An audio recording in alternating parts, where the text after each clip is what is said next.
Now there are a wide variety of videos, and most bandsaw videos will cover things about the blade. There's one thing though that I found that I kind of stumbled upon that gets overlooked in almost all of these videos and all discussions of blades, and it's the actual thickness of the metal. We talk about the length, which will determine based on what bandsaw you have, and you can often find it on the inside or somewhere on there if you are unsure. Talk about the tooth count, the width, all those things can differ depending upon what you're trying to do. But in my opinion, the single biggest difference I ever noticed when kind of shopping around for blades, I've used everything from cheap ones, the stock ones, to custom bandsaw manufacturers, all the way to Olsen, which is a pretty common mid-tier price, 0.025 thickness. Write that down, 0.025 is in my opinion superior to 0.018 and 0.020, which are two more common sizes, with 0.018 being on the kind of cheaper ones you'll find on Amazon in 2 packs for $20 and stuff like that. It is an unbelievable difference in the rigidity, the mass, the way it just handles when you're cutting. I notice way less deflection. It turns much better. I get it. It seems to tension better. All of it just is a better experience and a better cut. If you can find, for whatever bandsaw you're using, a 0.025 thickness, not width, but thickness blade, get on that if it's a reasonable price. These Olsen ones, for example, are about $20 to $25 new. Not cheap, but nowhere near the most expensive that you can get. The line here, if you're going to go with Olsen, is specific. It's this All-Pro PGT. Their normal 1/4 inch blades are in the 0.018 or 0.020. You have to go specifically with this All-Pro PGT line if you happen to own this bandsaw and would like to use this blade. Anyone who's used a table saw, a miter saw, a variety of saws will know the insert throat plate is quite important. It supports our work as it's going over. We can do zero clearance kind of stuff to minimize tear out, etc., etc. I highly suggest that take the stock one that comes with on the Rikon. It's this little plastic circle guy. Some are square. You can buy more stock ones, but I highly suggest making your own if possible. If you have this guy specifically, that little 1/8 inch hardboard with just a tiny little bit of sanding fits directly in there, and a few little shims if need be, absolutely perfect. And the reason I suggest doing this is that, one, these get chewed up over time. Maybe you twist it a little bit when you're taking the blade on and off, the teeth hit it, maybe you're tensioning, it's not tight, it kind of chews it up over time. The closer to zero clearance we can have, the better. However, the other reason is that when I'm resawing, I get a ton of dust. It's just dust, dust, dust. And eventually it can't all make it through this tiny little slit in here. I have one that specifically got a relatively large few holes drilled into it so that that dust can clear through. I've got ones for different angles so that when I tilt this, obviously the kind of center of it is slightly different. I've got ones just specifically for zero clearance of different blade sizes, different blade widths, all of that. If you buy this 1/8 inch hardboard, it's like $10 for a pretty big sheet. You can make a million of these things. It's great to keep them around, and it's going to help your cuts and it's going to help your experience, especially on the resawing where you need to get rid of that dust and get rid of it quickly to prevent any kind of sticking or overheating. I also suggest that once you've made one and you know it fits correctly, you make an identical copy of that, because on the off chance that you ever actually lose the stock insert, if you have one that fits perfectly, it's going to help to just have it as a blank at all times. You can flush trim these if you want, though this hardboard is a little rough on router bits. I personally just cut it out into a rough circle and sand it to shape, but flush trim away if you want. Tip number 3 is to care for your machine. Now, there's 3 main ways I suggest doing this that are not super time intensive. The first one, clean these wheels off. So much gunk gets up in there. Take the blade off. I use a simple green, a little bit diluted, rub it on there just a little bit. I hold a paper towel over and just spin the wheel by hand. Clean them off, you'll get better tracking. It's amazing how much gunk gets built up on there, especially if you're doing something like resawing, and especially if you're resawing and you're putting any kind of blade wax on there to help reduce friction, it will be a total mess. Clean the wheels. It's going to help them last longer as well. Easy to do, only takes 30-40 seconds. Up next, as with anything, wax the table. Even more so if it's cast iron, but keep this thing waxed. There's nothing worse than you're in a hot, sticky, humid day if you've got an outdoor shed. Your wood is just kind of sticking a little as you're going through. It's going to ruin some cuts. It's really bad and it's easy to prevent. Just a little paste wax on there every once in a while. Even if it's aluminum, put it on there for the kind of reduced friction. After that, and this one is quite important, check your bearings every once in a while to make sure they're actually still spinning. On my old Ryobi, I didn't have bearings, so I never had to think about this. On this new one here, however, I pay a lot of attention to the bearings, mainly because while these top ones are the original, they spin perfectly, the bottom ones, I have to change them every few months. One of the flaws of the Benchtops is there's only one dust port and it's quite low, and so all of the dust coming through runs right into the bearings and isn't immediately pulled away. It needs to fall through to get pulled away, so they just get caked with dust, and eventually they stop spinning, and it just then you're rubbing on the blade as it goes through. It's not good for the blade, it's not good for the machine. Check your bearings, replace them if needed. I went with the quantity perhaps over quality. There seemed to be quite a bit of debate as to whether there are permanent bearings, which didn't seem to exist, so I chose to go on Amazon and buy 100 bearings, and I just change them out whenever needed. I've got a ton of these little things. It only takes a few seconds to change each one out. Anytime one of them starts to stick, boom, it's out of there, I replace it. It really helps to reduce any wear and tear on blades from just kind of metal rubbing on metal. For anyone who has this bandsaw, I will list in the description what the bearing size and the bearings I bought. You can spend more on bearings. There's some that are really expensive. I just don't believe that they'll last long enough to make up for the fact that I've got 100 of these things that I can replace them at any time, and I don't feel bad about replacing it. While we're on the topic of bearings, the next tip is pay attention and take your time in setting your bearings. These help guide the blade whenever it gets pressured off of the kind of central area it wants to be. If you have them too far out, you're going to get more wandering, especially as you try to cut curves. If you have it too tight, it's going to wear down the blade. You're going to just be rubbing permanently. It takes a little bit of practice. And on this specifically, unfortunately, it's a $500 bandsaw, I understand. When you raise and lower this mechanism, it's not exactly perfectly centered, so you have to change them each time by a little bit, move them away. But whatever you're doing, make sure when you change the blade, when you try a new blade, whatever you do, that these bearings are set correctly. I'll bring you in really quick here to show you exactly how far away I set them, but whatever you can do, try to get them within a 1/16 of an inch or less. I prefer less. That's going to be our ideal space, but there's one key in terms of the distance away that I'm going to show you. When we look at our bearing setup here, we obviously have the two side bearings and the back bearing. I believe they call that the thrust bearing. Now the thrust bearing keeps it from going back and forth. These keep it from wandering left or right or twisting too much either way. However, these work in relation to each other.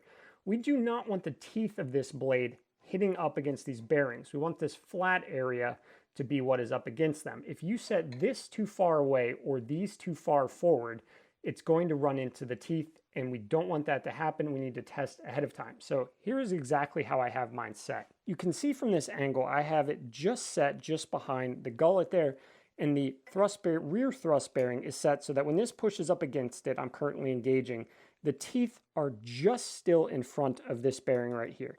That is the correct setup. We want to have these front bearings such that when this is pushed all the way back, against the rear thrust bearing, they are not making contact with the teeth. You can see just exactly there, I'm still behind the teeth. And that side distance is equivalent to the distance from this blade to this rear thruster, so that anytime this gets pushed back, the teeth itself in here are not making contact with these.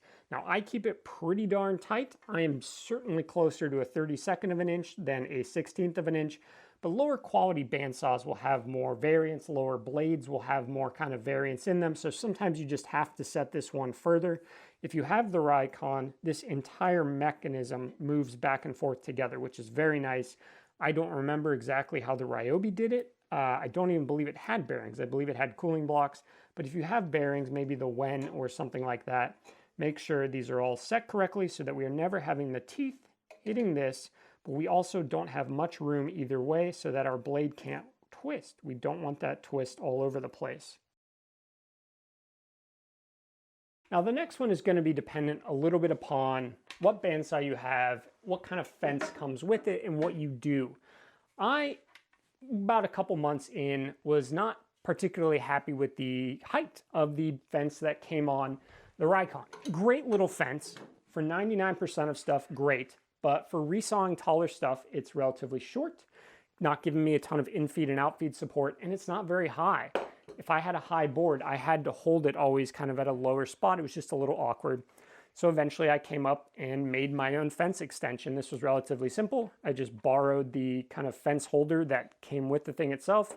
It was held on by these two T-bolts. And like I said, this is where it's going to depend on what your machine is specifically. Maybe the fence you have doesn't come off. However, a lot of these bench tops come with the kind of European style where you can remove it and then lay it down flat for kind of lower cuts. And if it can be removed, there's almost certainly the possibility that you can use some sort of hardware to replace the fence itself on the separate mechanism which sits on the rail. I highly suggest doing it, or at least keeping around a kind of fence extension for certain cuts.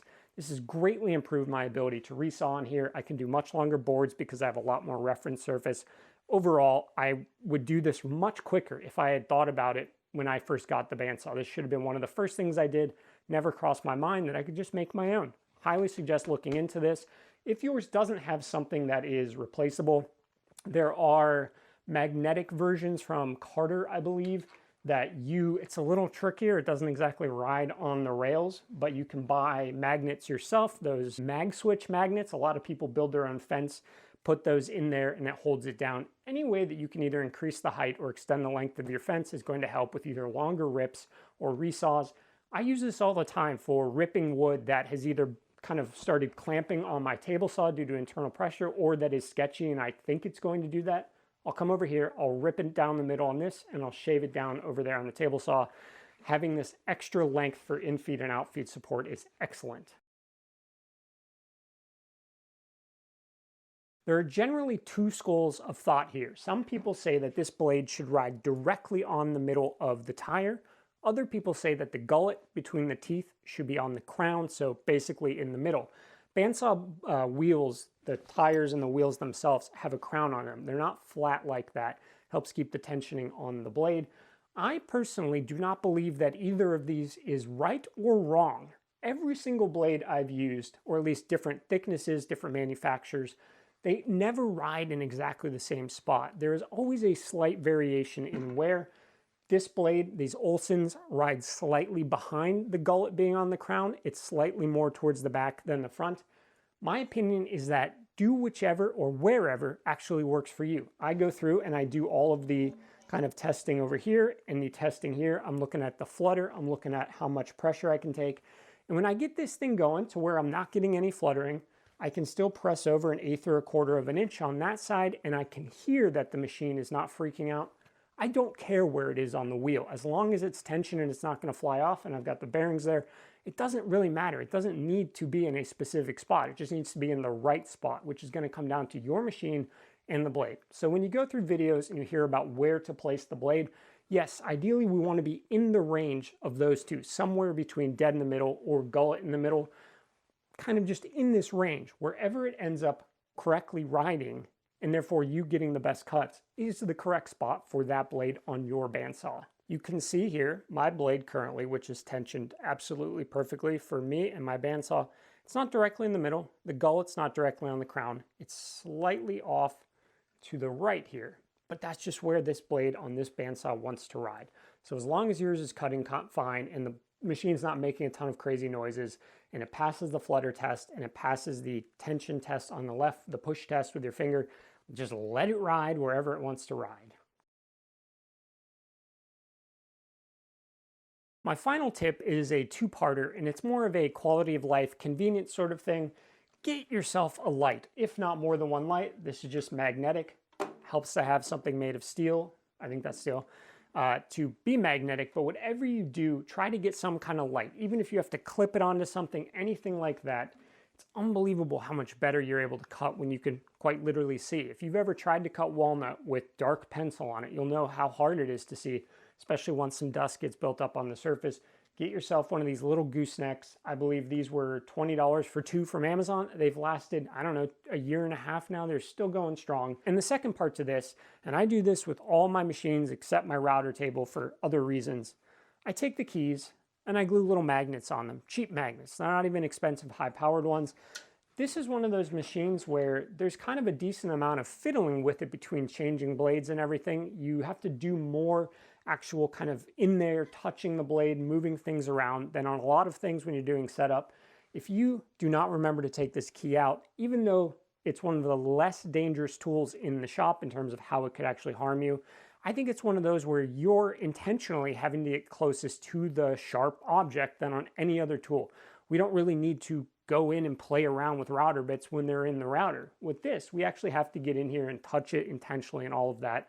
This allows me to never get annoyed by losing my key. I don't have to remember where I set it.